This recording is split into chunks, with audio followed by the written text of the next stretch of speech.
আসসালামু আলাইকুম এভরিওয়ান। সামান্য কিছু মাংস বের করেছিলাম বুটের ডাল দিয়ে রান্না করার জন্য, যাতে পরের দিন সকালে নাস্তাটা ভালো করে করতে পারি। বাট সাডেনলি আমার মাইন্ডটা চেঞ্জ হয়ে গিয়েছে। মাংসটা যখন ছুটে এসেছে তখন আমার মনে হলো না, আমি বুটের ডাল দিয়ে রান্না করব না, আমি কাটা মশলার গরুর মাংস করব। অনেকদিন খাওয়া হয় না। আমার পার্সোনালি কাটা মশলার গরুর মাংস খুবই মজা লাগে। সো এখানে আমি কাটা মশলার গরুর মাংস রান্না করার জন্য পেঁয়াজ, আদা, রসুন, তারপরে শুকনো মরিচ এগুলো সব বের করে নিয়েছি। সবকিছু একটু হাতে কেটে দিব। পেঁয়াজটাকে একটু বড় বড় করে কাট করেছি, কারণ পেঁয়াজ এমনিও গলে যায়। সো এখানে আমি আদাটাকেও একদম ভালো করে কুচি করে নিয়েছি, আর রসুনটাকেও। যেহেতু এখানে আমার মাংসের পরিমাণ খুবই কম আজকে, সো আমিও খুবই সিম্পল ভাবে রান্না করব। সামান্য কিছু দারুচিনি, এলাচি, তেজপাতা, গোলমরিচ, তারপরে বড় এলাচ, ধনিয়া গুঁড়ো, জিরা গুঁড়ো, সামান্য পরিমাণে গরম মশলা গুঁড়ো দিব, তারপরে লবণটা দিব পরিমাণ মতো। আর এখানে দিব আমি 1/3 কাপের মতো সিরকা আর 1/3 কাপের মতো তেল দিয়ে আমি ভালো করে এটাকে মেখে তারপরে চুলায় বসিয়ে দিব। কিছুক্ষণ ম্যারিনেট করে না রাখলেও চলবে, কোনো সমস্যা নেই। এখানে মাংসটা অলরেডি কষানো হয়ে গিয়েছে, মাংস থেকে তেলও বের হয়ে এসেছে। সো দেখতে পাচ্ছেন গোটা গোটা মশলা কিন্তু এখনো দেখা যাচ্ছে।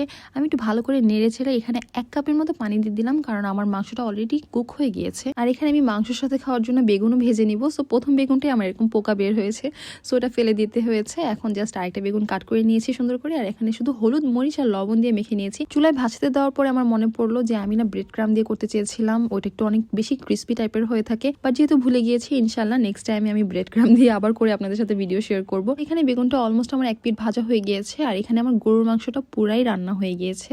একটু এরকম ঝোল থাকতেই নামিয়ে ফেলবো এখন গরুর মাংসটা, আর জাস্ট এখন সুন্দর করে একটা প্লেটে সার্ভ করে রাতের ডিনারটা এনজয় করব। সো এই হচ্ছে আমার খুব সিম্পল কাটা মশলার গরুর মাংসের রেসিপি, আর আমার আজকে রাতের ডিনার রেসিপির ডিটেল আমি ডেসক্রিপশনে অথবা কমেন্ট বক্সে পিন করে দিব, আপনারা ওখান থেকে দেখে নিতে পারেন। সো আই হোপ আপনাদের কাছে এই ভিডিওটা ভালো লেগেছে। So it's all for now, see you in the next video. Bye, thanks for watching.